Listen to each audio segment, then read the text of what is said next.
Ah, moi ça va nickel. Et puis je vais vous expliquer mes dernières péripéties parce qu'il s'en est passé des choses. Donc là, toutes les vidéos que vous avez vues dernièrement, elles ont été tournées à peu près il y a 2 mois. Voilà. Avec des petits rajouts que j'ai fait dernièrement. Qu'est-ce qui s'est passé pendant ces 2 mois? Alors, très simplement, le mois d'août, j'ai trouvé du travail dans les Landes.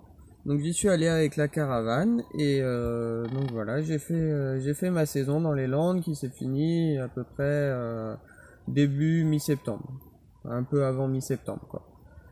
Et aux alentours du 10 je crois de mémoire parce que le 12 je suis allé fêter mon anniversaire avec la famille. Donc voilà, donc je fais mon anniversaire avec la famille, tout ça, donc j'ai fait un peu de route avec la caravane aussi. Et jusque-là, aucun souci, ni sur la voiture, ni sur la caravane, tout se passe bien, je suis bien content d'avoir mon attelage, tout ça. Je passe quelques jours chez mes parents, le temps d'aller signer les papiers pour faire ma saison de vendange.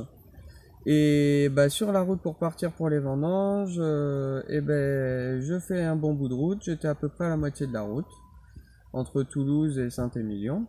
Et puis, pour ceux qui se connaissent un peu le Gers, c'est au niveau de Condom, pas loin, un peu après. Et ben, dans une montée, j'entends que ça raque derrière. Je fais, bah merde, qu'est-ce qui se passe? Je regarde dans le rétro, au niveau de la bagnole, il n'y a rien. Et puis dans le rétro, je vois que la caravane, elle penche comme ça. Il y a un truc bizarre, et j'ai pas crevé quand même, je l'aurais entendu.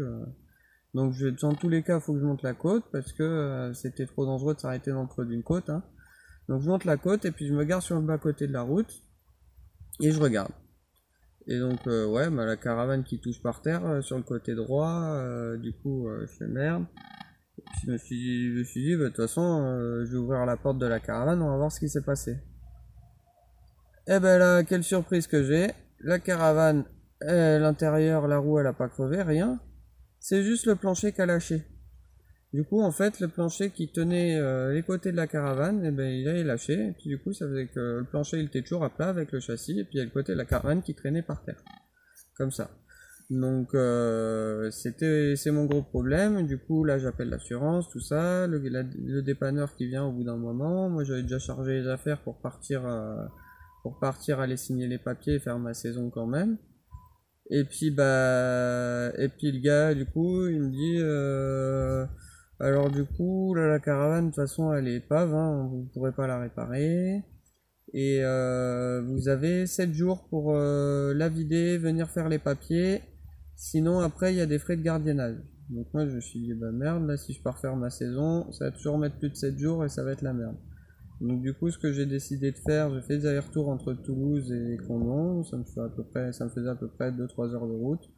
Et j'ai fait des allers-retours comme ça pour vider la caravane, poser chez mes parents et être prêt à partir pour aller signer les papiers. J'ai retardé d'une journée la signature des papiers et du coup le début des vendanges. Et après tout ça, eh ben, je suis revenu le vendredi de la même semaine pour aller. Ça s'est passé le lundi de mémoire. Ouais, c'est ça, lundi ou mardi. Puis du coup, je suis revenu le vendredi de la même semaine pour signer les papiers de la destruction. Et du coup, maintenant, elle est en destruction administrative, la caravane, et voilà. Donc j'ai plus de caravane et je suis seulement dans la voiture. Et puis là, dernièrement, il y a peut-être une semaine, en faisant mes niveaux, bah merde, j'ai de la maillot dans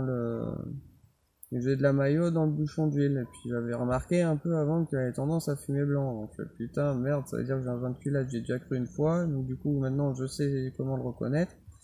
Et là, je suis quasiment sûr d'en avoir un. Donc surtout que j'ai le niveau d'eau qui descend.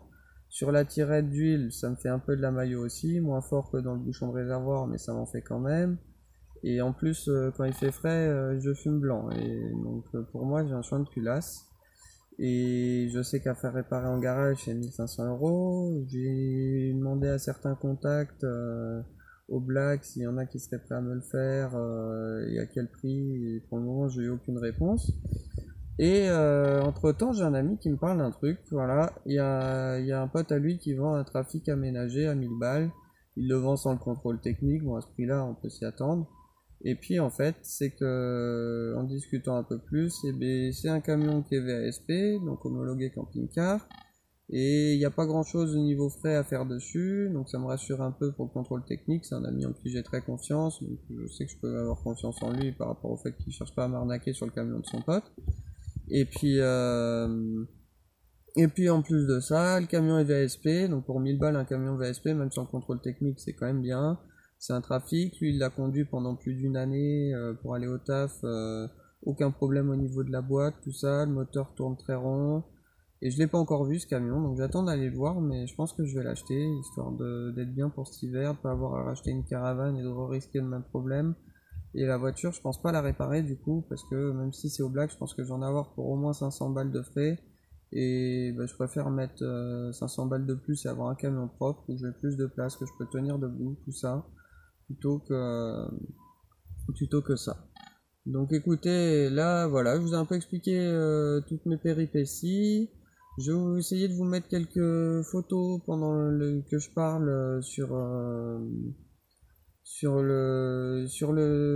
la caravane pour vous montrer un peu l'état dans lequel elle était.